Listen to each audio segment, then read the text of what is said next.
नमस्कार साथियों।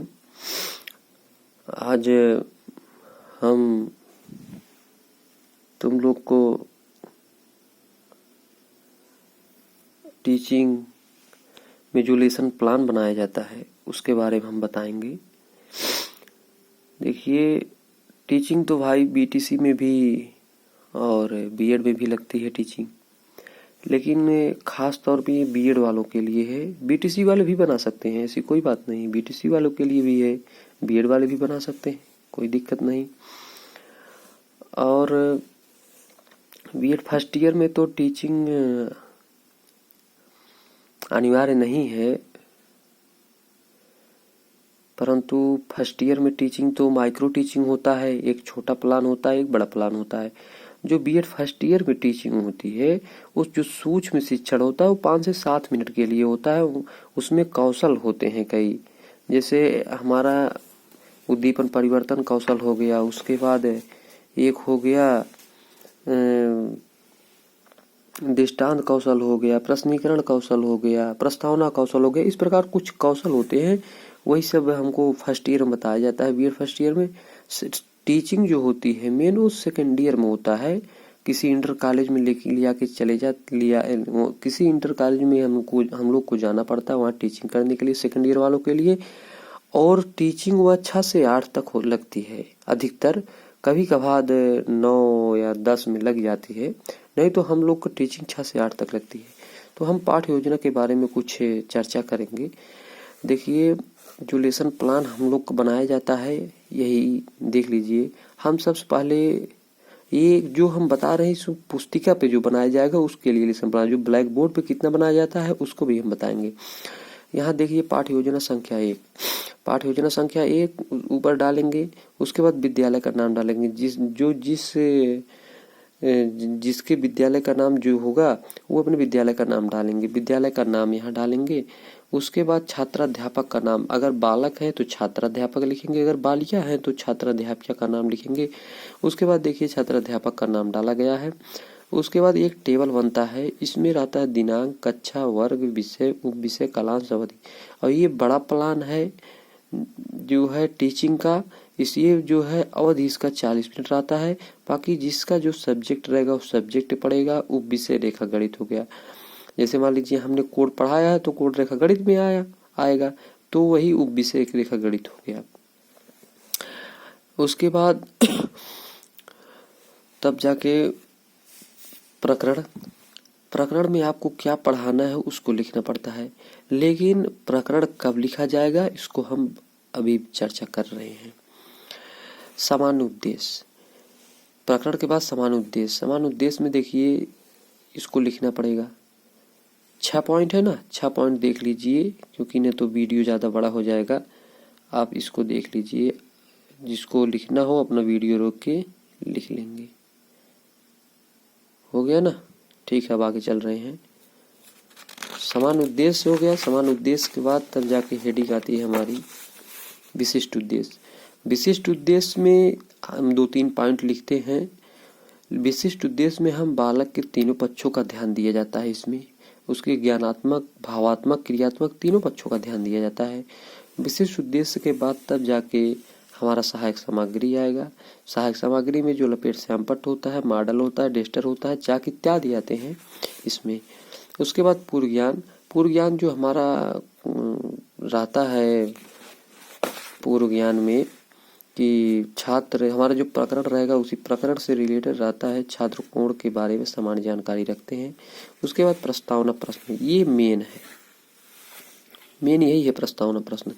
अब प्रस्तावना प्रश्न में देखिए कि जो हमारा पहला क्वेश्चन रहता है उसका आंसर दूसरे क्वेश्चन से ही स्टार्ट होगा, फिर दूसरे क्वेश्चन का आंसर तीसरे क्वेश्चन से स्टार्ट होता है। इस प्रकार हम कहते हैं प्रस्तावना प्रश्न हमारा जेड युक्त होना चाहिए, अर्थात जेड रिलेशन उसका बनना चाहिए। और प्रस्तावना प्रश्न हमारा मेन ही होता है। उसके बाद यहाँ टेबल बनेगा क्रमांक, छात्राध्यापक कथन, छात्र कथन, श्यामपट्ट कार्य। उसके बाद छात्राध्यापक छात्र लोग से क्वेश्चन पूछेंगे, छात्र उनका उत्तर देंगे। देख लीजिए ये, और हम इसको जूम करके दिखा दे रहे हैं आप सबको लिखने में आसानी हो। अगर जिसको वीडियो क्लियर ना दिखे तो आप सब कमेंट में ज़रूर बता देना, कोशिश करेंगे हम आप सबके लिए बना देंगे। और पाठ्य योजना हो गया। अब उसके बाद प्रस्तावना प्रश्न जब निकल के जाएगा, हाँ एक चीज़ और बता दें हम आप सबको, ब्लैक बोर्ड पे हम जो बनाते हैं यही बस कितना बनाते हैं इसको देख लीजिए। जब टीचिंग चलता है हम लोग का, जैसे पाठ्य योजना नहीं लिखेंगे, पहली बात वहाँ विद्यालय का नाम लिखेंगे, छात्राध्यापक का नाम लिखेंगे, उसके बाद एक टेबल बनता है। ठीक, टेबल ये बनने के बाद तब जाके जो प्रकरण है, प्रकरण को हम नहीं लिखेंगे। जब हमारा प्रस्तावना प्रश्न निकल जाएगा और छात्र मौन हो जाएंगे, समस्यात्मक हो जाएगा, छात्र नहीं बता पाएंगे, तब हम अब चाक को उठाएंगे और ब्लैक बोर्ड के पास जाएंगे। तब हम कहते हुए उद्देश्य कथन में कि छात्रों आज हम सब कोण के बारे में विस्तार पूर्वक अध्ययन करेंगे। ये सब कहने के बाद तब जाके जो है हम प्रकरण में जो अपना कोण को पढ़ाना है उस कोण को डाल देंगे। उसके बाद शिक्षण विधि आ गई, आगमन विधि, प्रश्नोत्तर विधि, व्याख्यान विधि, निगमन विधि, कई विधियां हैं जो है उसको हम बता देंगे। प्रस्तुतिकरण फिर हेडिंग पड़ती है। उसके बाद इसमें टेबल बनता है, 5 टेबल बनता है। ये जो शिक्षण विधि है, शिक्षण विधि छात्र कथन के बगल में भी लिखा जा सकता है। क्रमांक, शिक्षण बिंदु, छात्राध्यापक कथन, छात्र कथन, शिक्षण विधि, श्याम पटकार, इसको यहाँ भी बनाया जा सकता है, ऐसी कोई बात नहीं। अच्छा, विकासात्मक प्रश्न जो है, छात्राध्यापक कथन में एक विकासात्मक प्रश्न होता है। देखिए, विकासात्मक प्रश्न में हम बच्चों के पूर्व ज्ञान से रिलेटेड एक विकासात्मक प्रश्न करेंगे। उसके बाद तब जाके अपने टॉपिक पे आ जाएंगे। अब हमको कोड पढ़ाना है, कोड हमारा शिक्षण बिंदु पहले होगा, उसके बाद स्पष्टीकरण, कोड के बारे में हम स्पष्टीकरण देखिए यहाँ पे करे हैं और ब्लैक बोर्डिंग कार्य करते रहेंगे। और एक चीज और है कि शिक्षण बिंदु 3 से कम नहीं होना चाहिए। एक चीज ध्यान दीजिए, शिक्षण बिंदु 3 से ज्यादा हो जाए लेकिन 3 से कम नहीं होना चाहिए टीचिंग में।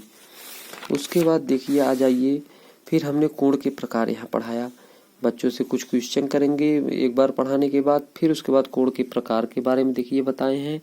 कोण के प्रकार के बारे में हो जाने के बाद एक देखिए शिक्षण बिंदु हमारा यहाँ हुआ, उसके बाद ब्लैक बोर्डिंग कार्य यहाँ किया गया है। कोण के प्रकार जब हो जाएगा तब जा करके फिर हमारा तीसरा शिक्षण बिंदु यहाँ देखिए निकल के आया है। कोटि पूरक तथा संपूरक कोण के बारे में हमने पूछा। ये सब हो जाने के बाद यहाँ से कुछ क्वेश्चन किया बच्चों से, देख लीजिए एक बार फिर तुम सब बनाना पड़े। देखिए मैटर जो कुछ हम लिखे हैं मेन प्रस्तावना प्रश्न ही होता है। प्रस्तावना प्रश्न के बाद आप सबको क्या लिखना है शिक्षण बिंदु, वो सब आप अपने मन से लिख सकते हैं। कोई बात नहीं कि हम जो लिखे हैं यही आप सब उतार दीजिए, आप सबकी इच्छा, आप सब चाहे जो लिख सकते हैं। मेन प्रस्तावना प्रश्न ही होता है, प्रस्तावना प्रश्न आप सबको हम दिखा दिए हैं। अच्छा, उसके बाद जब सब हो जाएगा तो हम इस टेबल को बंद कर देंगे प्रस्तुतिकरण का। तब जाके हम लेखन एवं निरीक्षण कार्य, उसमें शिक्षणोपरांत लेखन एवं निरीक्षण कार्य किया गया।